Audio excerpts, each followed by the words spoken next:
Welcome back. So, as you all know, the last couple of months we have been talking about how to get our heads out of 2020 and start moving into 2023 with a little more, mental health and positive outlook. Well, I had planned to do something rather different today, but circumstances changed my mind. Now, last week, we had spoken about depression and anxiety and the sort of mental health issues that might encourage us to seek some professional assistance.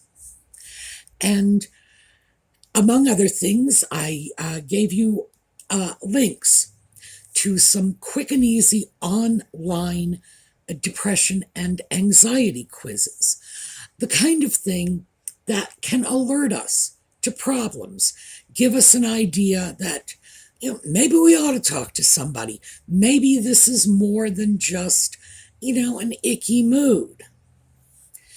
And then we spoke about how to go about choosing your therapist, talked about the different kinds of therapists and what might be appropriate for our needs. Would we be better off talking to a social worker who is in private practice? Would we be better off talking to a psychiatrist, a psychologist, a generic sort of counselor? Well, we are going to do a little continuation of that today because it's snowing here. It is dark and overcast for the third day in a row. It's snowing.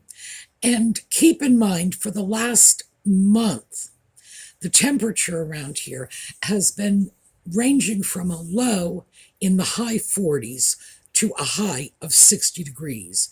And all of a sudden, snow. Audie is very unhappy about this. By the way, Audie is, I don't know if you could see him. He's been wiggling around here. Let me just readjust a little. There we go. Now you can see his ear. He is behind me. He was sleeping, but as soon as I started the video, he began washing. So he's probably going to, move over, share some space with us. Miserable about the snow. The cat does not like bad weather.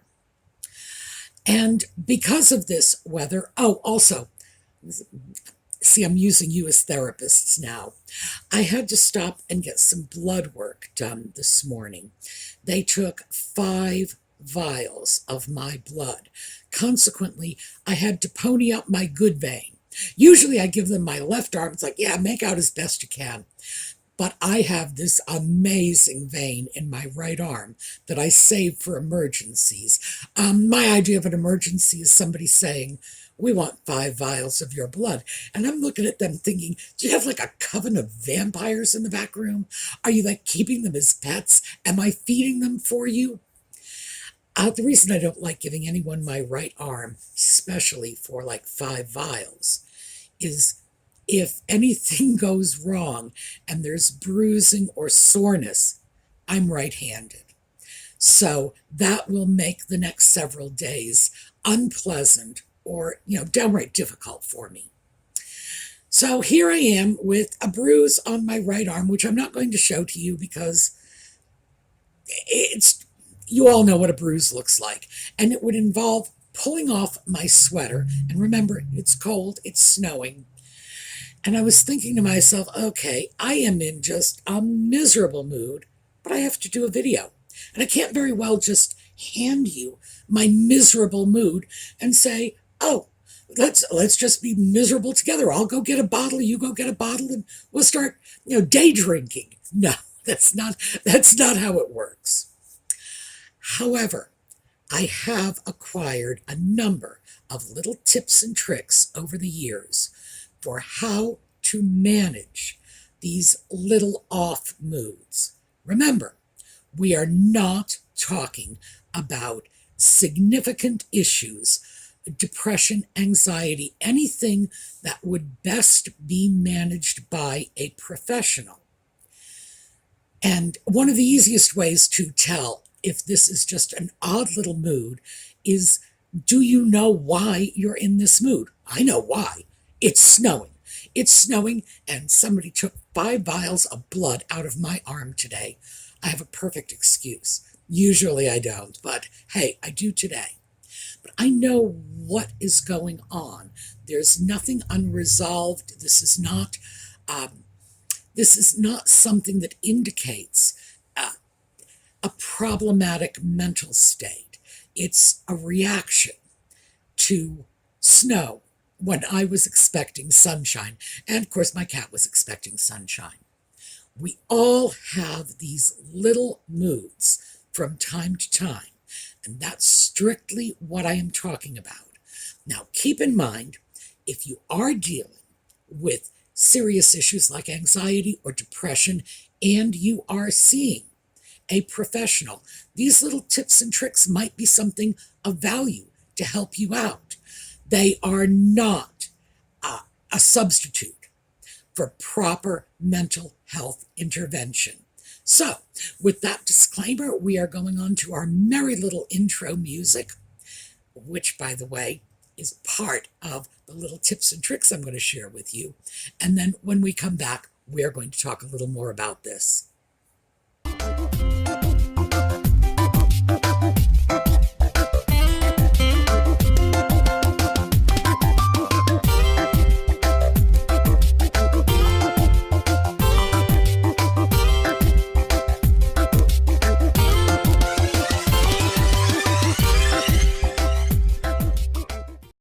So, before we begin, let me start by letting you know where I acquired these little tips and tricks. When I was in college, I did not major in counseling or social work or psychology, but many of my friends did.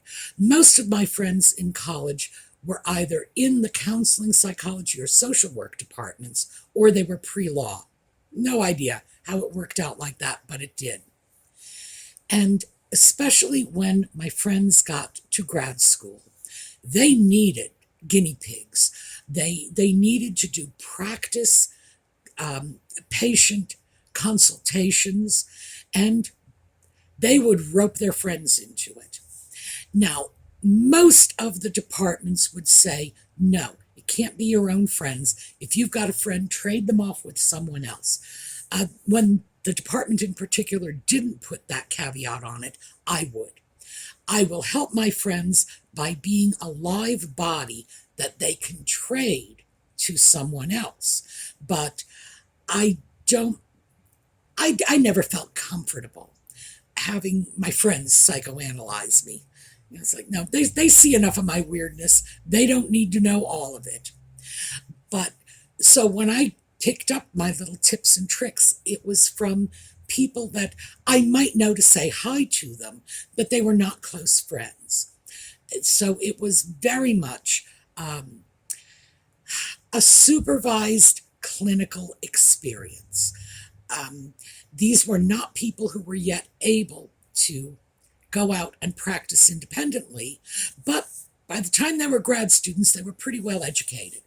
And that was where this started for me when I first began acquiring these tips and tricks.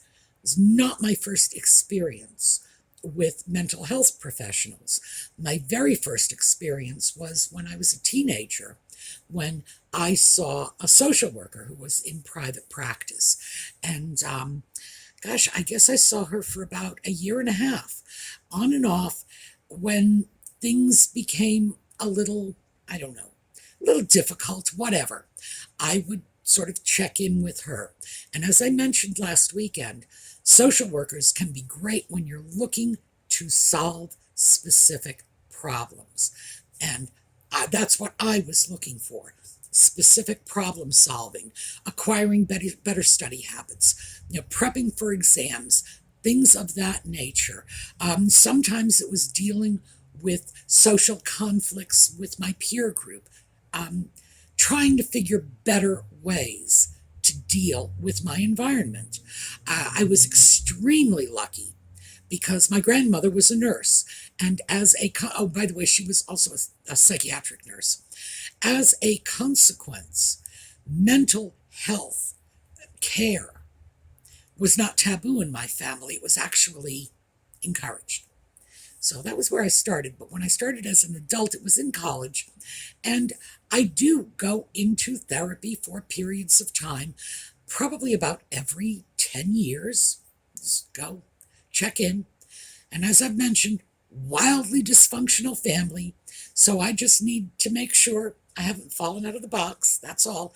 Just please tell me I'm not crazy yet, that I've got, some of my marbles left.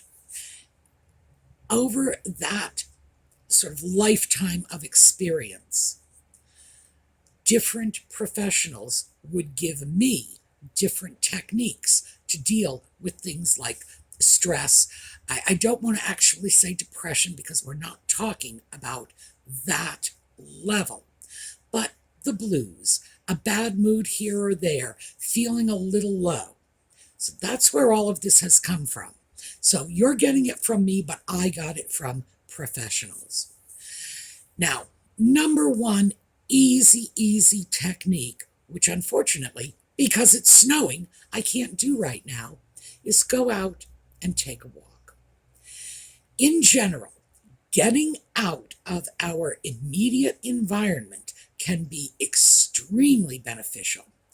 And if you're the kind of person who just can't go out and walk willy-nilly, some of us don't like that. I like walking, but I like to have a sense of purpose. I would rather walk to the store than walk around the block because it gives me a destination. And as I say, I like the sense of purpose. If that's what works for you, then walk to the store. Or drive to the store, then get out of your car and walk around the store. This can be extremely helpful because it gets you out of the physical, the geographic spot you are in right now that is associated for you with your mood. You get out, the store, the bright lights, the glitter, that can have an elevating effect on your mood. I'm not going to say that going to a store, not a mall store, not like, the real bright lights and too much glitz. If you are feeling anxious, that may not be a good idea. But maybe the drugstore, something like that, or just that walk around the block. A little tiny change of scenery can really work wonders. And sometimes that's all you need. So that's the number one super easy trick that unfortunately doesn't work in the snow. So I've had to dig out some of my other techniques. And these are media-based techniques. Music is a really, really good mood-altering assistant. If you are feeling low, just a little bit of the blues, some music can be very, very helpful. It doesn't have to be disco music, although I do use disco music, frankly. My favorites are Christmas music. It's one of my favorites. I keep collections of Christmas music on my computer, and here, this little bugger. This is my little MP3 player. I have had this thing for almost 20 years. I've dropped it in the toilet more times than I can tell you. This will survive the war. It's like a cockroach. I have a little clip I've put on the back of it. I don't know if you can see. It's a clip, and I've got it stuck there with double stick foam tape. And the reason for that is because, it would fall out of my pocket and into the toilet. Now I just clip it on my clothing, and it's no longer falling into the toilet. That's a good thing. I don't keep much in the way of music here. Generally, I keep my Christmas music here just for the fun of it. But I keep books on this mostly. So we'll talk about that in a minute, because right now we're on music. Christmas music I like. because Christmas music just puts me in a happy spot. It's like, oh, Christmas music. I should probably do that because it's snowing out now. I didn't do that. What I did today was Frankie Valli and the Four Seasons. I was never a huge Frankie Valli fan when they were popular in the 1960s, but subsequently, I just, I don't know. I have no idea why the music began to appeal to me later on, but it did. Light, upbeat, happy music. Um, if I am extremely down, I don't start there. I'll start with like Hank Williams, who I do like. Um, I'm not even sure if I was listening to music when he was alive, because he's been gone a long time. But yes, I do like Hank Williams, but that tends to be more subdued music, a little more low key. Um, I'm so lonesome I could cry. That's almost always where I start, because that is, gosh, that's music to be depressed on. But it's beautiful, peace, and then I'll gradually move up and eventually get to Frankie Valli and that sort of bubblegum pop sound. And my mood just elevates along with the music. Another one of my favorites is the Bee Gees, and I don't mean the Bee Gees from when I was young. I mean the Bee Gees from later, sort of my younger brother's generation. I missed out on disco. I was, you know, yeah, just no, disco is my younger brother's generation. I'm grateful to have been spared all of that polyester, truly. But the Bee Gees music, the stuff from Saturday Night Fever, yeah, my goodness, that is happy music. Play enough of that and you can't really feel down. And it really works wonders for me. If I am feeling a little anxious or a little edgy, I go in exactly the opposite direction. That's when I pull out, for me, it's Gregorian chants. Hildegard von Bingen, love that stuff. And I've also got, well, I've got all kinds of stuff here, but that's probably my favorite. My go-to stuff is Hildegard von Bingen. Just that'll really calm you down. And I actually used that when I was dealing with social work clients who were inclined to be a little edgy. I'd just put that on in the background and I could watch their moods calm down. So it cuts both ways. I would say absolutely give music a try. And moving on to other types of media. Movies, television shows, and again, I keep a whole bunch of that. And it can be anything, whatever you like. Do you have a favorite movie? Get a copy of it. What is it? DVDs they're doing now. DVDs. Okay, there we go. DVDs. I keep all of my stuff on an external hard drive, and I just run it through my computer so that I can work while the movie is going on. And it's because, yeah, I like to do that. I like to keep my hands busy when anything like that is happening. You can play sitcoms. You can play rom-coms. The, the The number and genre of movies is almost limitless out there. You can watch Star Wars over and over again. If you're going to watch science fiction, I would say don't do that if you're feeling a little edgy. If you're feeling edgy, go to the rom-coms, go to the sitcoms. However, if you are feeling a little depressed, boy, Star Wars is a movie with a happy ending. The point is, you can force yourself out of your mood. You can just artificially pick your mood up and drag it to a better place. Because movies especially, although music does the same thing for many people, but movies especially, because it is such a sensory experience. You have what you're watching, you have what you're hearing, and you can easily just get lost in it, get carried along with the momentum, especially if you want to. And now back to my little friend.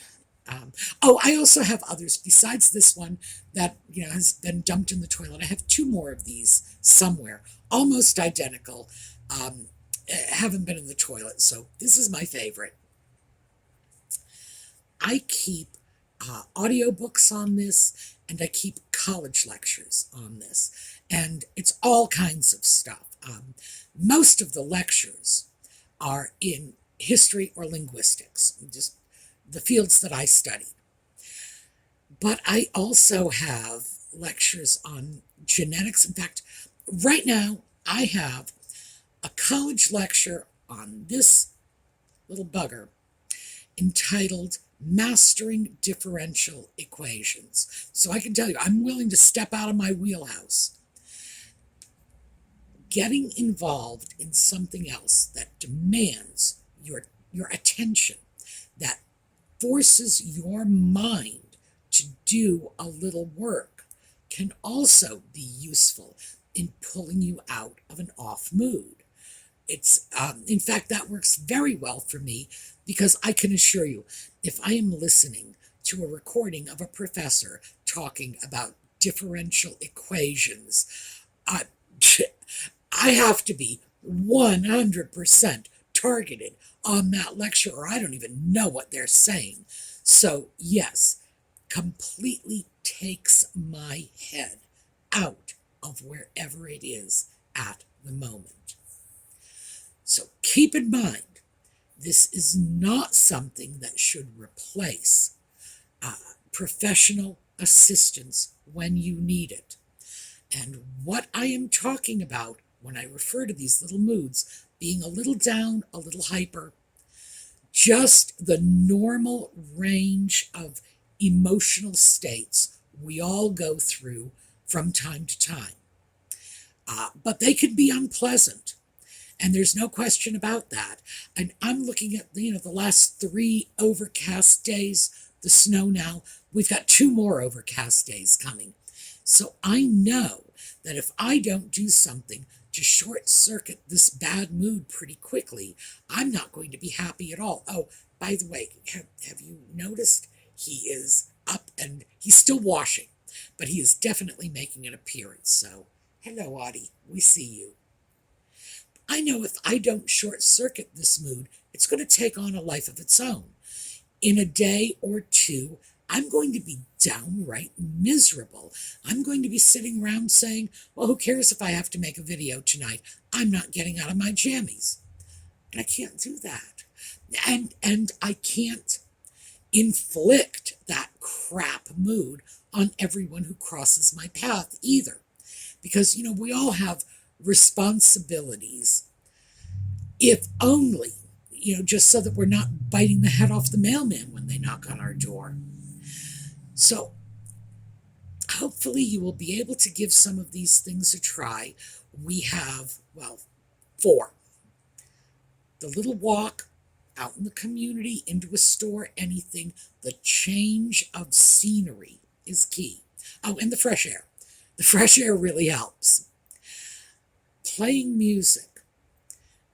And the easiest way to do that is mirror your present mood and gradually work toward the mood you want to be in. For me, a little Hank Williams is a good starter, and eventually it's Frankie Valli and the Four Seasons. And who knows, if I get really sparky, it's going to be the Bee Gees. Move yourself up.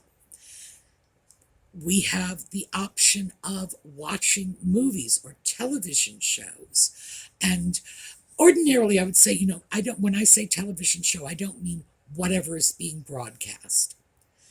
Take a look at the pay-per-view stations if you have them. If you don't, I don't even have a television. I just record what I like, keep it on the hard drive, and play it when I want to. If I am in a sort of down mood, I have 3 or 4 light comedies slash dramedies that I can just throw in and they'll just put my mood in a different place. I have a few, oh my goodness, I should have mentioned this. Um, the Mickey Mouse Club did a serial, and it was originally aired in 1958. It starred Annette Funicello, and it was called Annette. And I have that. And if I want a nice little blast from the past, I will start playing that because that's pretty much what my life was like when I was a kid. I love that. And it will get me out of whatever's going on for me at the moment. Getting getting some input, like a movie or a television show that is in the mindset you want to be in. In other words, if you're feeling a little depressed, you want a nice little comedy. If you're feeling anxious, maybe you would like, I'm not sure what I have to be honest with you, I don't get anxious very often. So that's one that's kind of hard for me to relate to. But yeah, maybe the same thing. Maybe a comedy would be helpful. I would say if you are anxious, don't throw in the Terminator. Don't throw in any action adventure movie because, boy, they get your heart pumping no matter what. So just be mindful. Give it a try. And finally, of course, we have, engage your brain. Go academic on it. Listen to a course in differential equations. Believe me, if you can get through that, you are better than I am because I am struggling my way through this one. But most of the courses I have, as I mentioned, are history and linguistics, things I like, subjects that I find very engaging, that demand a certain amount of intellectual discipline to follow along with what's being said, but also are very entertaining for me, things that I want to know about. So give these a try and see if it doesn't make a little bit of an impact on your moods. And again, it's probably the third or fourth time I've said this. Remember, this is no substitute for professional assistance if that's what you need. And I can't stress that enough because, of course, I am very pro-therapy. And this is the sort of thing that can help you manage mood swings that fall within the range of, average, let's just say, because I don't want to label it as normal, but regular mood swings, the sorts of things that we all experience all the time. That can help control them to change the mood you're in into something a little more positive, where a place where you would rather be. Now, I am going to repeat the links for those depression and anxiety self-help assessments that I listed last week. They're all going to be in the video notes. So just check the video notes and take a look at the tests. Again, they are just indicators of whether or not you might benefit from some professional assistance. But certainly, if you think there is some possibility you might, take a look at these little self-diagnostic tests and then watch the next video. And that's the one from last Sunday, in which we discussed what kind of help you might want. And then we'll probably do a little more tomorrow. Why? Well, I already told you. Because it's still going to be miserable out, and I'm still going to be struggling to maintain a good mood. All right, before we go, I want to remind you all that we have giveaways coming up, and it should be starting this coming week. Go over to the Sue Me's Angels Facebook page. They are conducting the giveaway. So just go on over there, check in with the ladies, and they will determine how we're giving this stuff away. And the outgoing slideshow is going to be the first batch of items that are being given away. And this is the Audie themed giveaway. And yes, he's still there. And I believe he is washing his butt on camera. Honestly, I think that's what he's doing. Cats have no shame. All right, so that's what I have for you today. I will see you again tomorrow. And in the meantime, have a terrific day and listen to some lively music. All right, see you later.